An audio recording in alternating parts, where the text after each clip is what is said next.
In the winter of 1922, at a small station near Monaghan, a mother wept silently. Her eldest son boarded a train heading south. He'd joined the Irish Republican Army, ready to fight for an Ireland free of British rule. Her youngest stood by in a crisp British uniform, a Protestant loyal to the crown, destined to patrol the streets of Belfast. One family, one bloodline, torn in two by a line drawn on a map by men in faraway London. This wasn't just a political split. It was a split in churches, in schools, in identity, in love. This is not your usual classroom history lesson. This is the real story of why Ireland split into two, a tale of empire, betrayal, rebellion, and the deep emotional scars that still shape lives to this day. And here's the truth. Most people have never been told the whole story.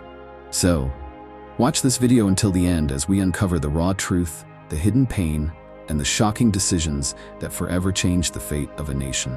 Now let's get started. To understand why Ireland split, you have to go back, not decades, but centuries ago.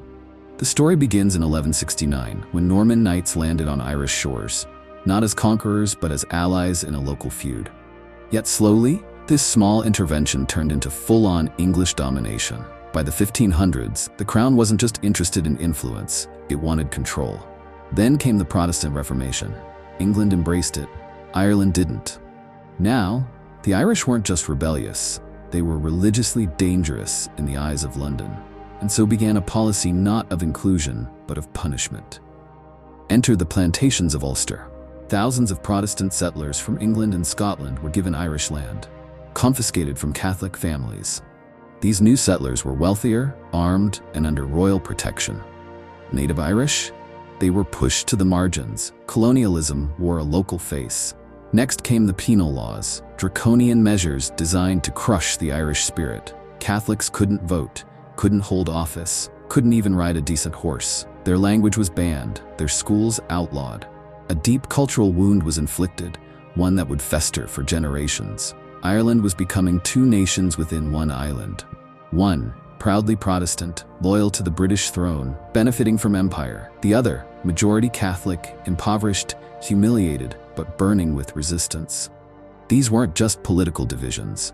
They were identity fractures, seeded by empire and watered with injustice. And those seeds? They were about to bloom in fire.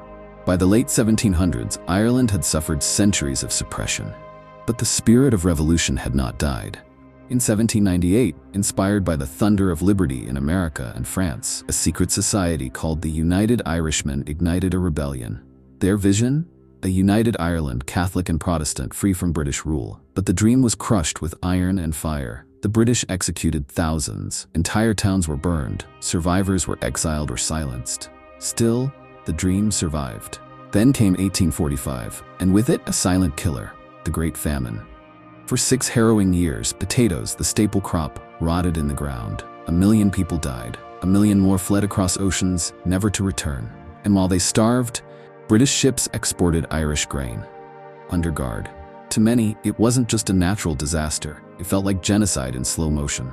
Resentment turned to fury. And by 1916, the Irish no longer begged for change. They demanded it. That year, as World War I raged across Europe, a small group of Irish nationalists launched the EasterRising. They seized key buildings in Dublin and declared independence. The British retaliated with overwhelming force, shelling their own city. Dozens of rebels were captured. One by one, they were executed. And something strange happened. Instead of killing the rebellion, Britain lit a fire. Those dead rebels became martyrs. The Irish people, once divided, began to unite. Not behind politics, but behind memory, behind pain. The fuse was lit, and Ireland was ready to explode. But while Ireland was burning with purpose, London remained unaware of the storm building beneath the surface. By the dawn of the 20th century, the British Empire was at its height. It ruled vast continents, commanded oceans, and boasted the most powerful military on Earth. But on a small island just across the Irish Sea, it was losing control. In London, Irish unrest was seen as a nuisance, something to be contained, delayed, or managed with bureaucracy. But to the Irish, it was life or death. Throughout the 1800s, movements for home rule, a self-governed Ireland under the British Crown, grew stronger. Leaders like Charles Stewart Parnell rallied millions. Parliamentary bills were drafted. Debates filled Westminster. But there was one problem: Ulster. In Northern Ireland, Protestants, descendants of English and Scottish settlers, feared home rule. They believed it would lead to Catholic domination, cultural erasure, and the loss of British identity. So, they armed themselves, literally. The Ulster Volunteer Force formed to oppose Irish independence by force if necessary. Still, London stalled. One Home Rule bill after another was delayed. Then came World War I, and with it, a distraction that would cost Britain dearly. When the EasterRising erupted in 1916, Britain responded not with diplomacy, but with military occupation, mass arrests, and executions. And then came the Black and Tans, a ruthless paramilitary unit recruited to crush the Irish Republican Army. But instead of suppressing rebellion, their brutality inflamed it. Burned villages, public beatings, random killings. The message was clear. This was no longer a political crisis. This was a war for identity, justice, and survival. By the time the British finally opened the door to peace, Ireland had already walked through the door of revolution. And unity? That door had been slammed shut, bolted by mistrust, grief, and years of silence. What came next wasn't healing, it was division, made official. In 1921, after years of bloodshed, the British and Irish sat across the table and signed a deal, the Anglo-Irish Treaty. It was meant to end the war, but it would start another kind of conflict. The treaty created the Irish Free State, a new self-governed nation, but it excluded 6 counties in the north. Why, you may ask? Because they were Protestant majority and loyal to the British Crown. They didn't want to be ruled by Dublin, by a government they feared would be Catholic, nationalist, and hostile to their way of life. So, with the stroke of a pen, a border was born. But this wasn't just a line on a map, it was a knife through the heart of a nation. No public vote, no local input. One day, people woke up, and their home was suddenly a different country. Protestants in the north felt a brief sense of relief, but soon, they were guarding their homes with rifles. Catholics in the north felt fear, isolation, betrayal. They were now a second-class people in a British province that barely tolerated them. And in the south, civil war broke out between those who accepted the treaty and those who felt it sold Ireland short. Comrades became enemies. Fathers and sons fought on opposite sides. The treaty may have brought a pause in British gunfire, but it opened the floodgates of Irish civil pain. The split created 2 states and 2 deeply divided peoples, not united by freedom, but separated by fear, by faith, and by force. But the most dangerous line wasn't the one drawn on the map, it was the one drawn in the mind. The border may have split the land, but the real divide was just beginning. 2 Irelands, 2 governments, and soon, 2 versions of reality. In Northern Ireland, children were taught that Britain had rescued them from chaos, that the Irish Free State was reckless, dangerous, that loyalty to the crown was what made them civilized. In the Republic, students read poems about martyrdom, learned the names of fallen heroes, Michael Collins, Patrick Pearse, and Wolfe Tone. They were told the North was stolen, the fight unfinished. Both had truths, but both also told half-truths. The massacres committed by British forces, softened or ignored in northern classrooms.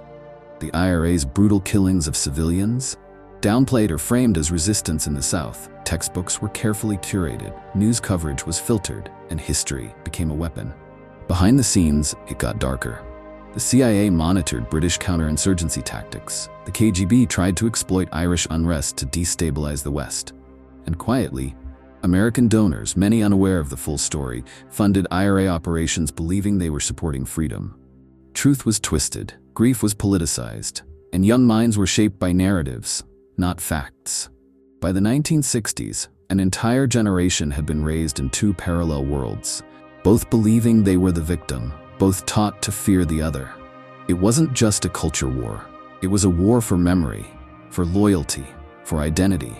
And what people thought they knew about Ireland was often exactly what someone wanted them to believe. But the danger of rewriting the past is that sooner or later, the truth fights back. The 1960s brought change to the world. Civil rights, youth rebellion, and dreams of peace. But in Northern Ireland, the past wasn't ready to die. Catholics in the North faced discrimination in nearly every part of life.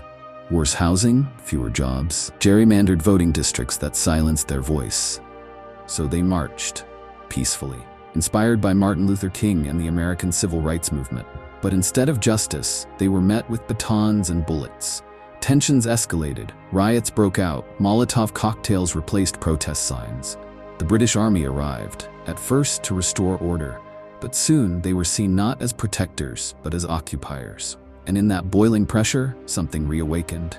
The IRA returned, radicalized, armed, ready to fight fire with fire. In response, loyalist paramilitaries formed, determined to crush any threat to British rule. Cities like Belfast and Derry turned into war zones. Neighborhoods became barricaded fortresses, checkpoints, snipers, bomb threats. Then came Bloody Sunday in 1972. British soldiers opened fire on unarmed civil rights marchers in Derry. 14 civilians were killed. The world watched in horror, and Ireland plunged deeper into darkness. Bombings rocked London, Dublin, Belfast. Judges and journalists were assassinated. Children grew up to the sound of helicopters overhead and funerals on every street. No one was truly safe, and no one was truly innocent. It wasn't a declared war, but it wasn't peace either. It was called the Troubles, a polite name for a time soaked in grief. It would last 30 years and scar generations. But even the deepest wounds eventually ache for healing. By the 1990s, the pain had become unbearable. 3 decades of violence, over 3,600 lives lost, tens of thousands injured, families shattered, communities fractured. There were no winners, only broken hearts and quiet graves. Both Catholics and Protestants were exhausted. Many had buried friends, children, neighbors, sometimes without knowing who pulled the trigger. But beneath the silence, hope stirred. Secret back-channel talks began. Mediators worked in the shadows, and slowly, incredibly, enemies started speaking. With the help of the United States and leaders on both sides willing to risk everything, something miraculous began to take shape. In 1998, it happened. On April 10th, the Good Friday Agreement was signed. It wasn't perfect, but it was peace. The agreement promised a power-sharing government between unionists and nationalists, police reforms, making them fairer and more inclusive, disarmament of paramilitary groups like the IRA, and perhaps most symbolically, an open border between North and South. For the first time in modern memory, people on both sides dared to believe in a shared future. Catholics could pursue unity by peaceful means. Protestants could stay loyal to Britain without fear of losing everything. The guns didn't all vanish overnight, but something deeper changed. Trust, fragile, uncertain, began to take root. That Easter weekend, for many Irish families, the resurrection wasn't just spiritual, it was political. It was personal. It was a chance to finally stop mourning the past and start imagining something new. The guns have mostly fallen silent. The bombs no longer echo through Belfast streets, and yet, the story of Ireland's division isn't over. The Good Friday Agreement brought peace, but peace isn't the same as unity. Brexit reawakened old fears. Suddenly, the open border, once seen as a miracle, was back on the table. Would customs return? Would the North be cut off from the Republic again? Tensions flared. Loyalist youth rioted. Nationalists pushed for a border poll, a vote on reunification. And the question once whispered in pubs and kitchens is now being asked openly. Should Ireland be one again? The younger generation, many born after the Troubles, see things differently. They travel freely across the border. They see identity as complex, not black and white. But still, wounds remain. Some Protestants fear losing their British identity. Some Catholics still feel they were never truly accepted. And then there are those caught in between, the peacemakers, the bridge builders, trying to imagine a future that doesn't repeat the past. Polls shift, conversations deepen. Unity feels possible, but not guaranteed, because peace is fragile and memory runs deep. The map shows a line. But people? They carry the legacy of that line in their hearts. And so we ask, is the split truly over? Or is Ireland still waiting for one final chapter? One written not by war, but by will, by choice, by healing. As we come to the end of this journey through Ireland's divided history, we're left with more than just facts and dates. We're left with a legacy, one carved into the land, into memory, into family, into faith. Ireland is an island with 2 flags, 2 governments, 2 histories, but it is also an island with one memory, a memory of pain, of division, of rebellion, and resilience. For centuries, Ireland was treated like a pawn, passed between kings, empires, and parliaments. But it was never just land.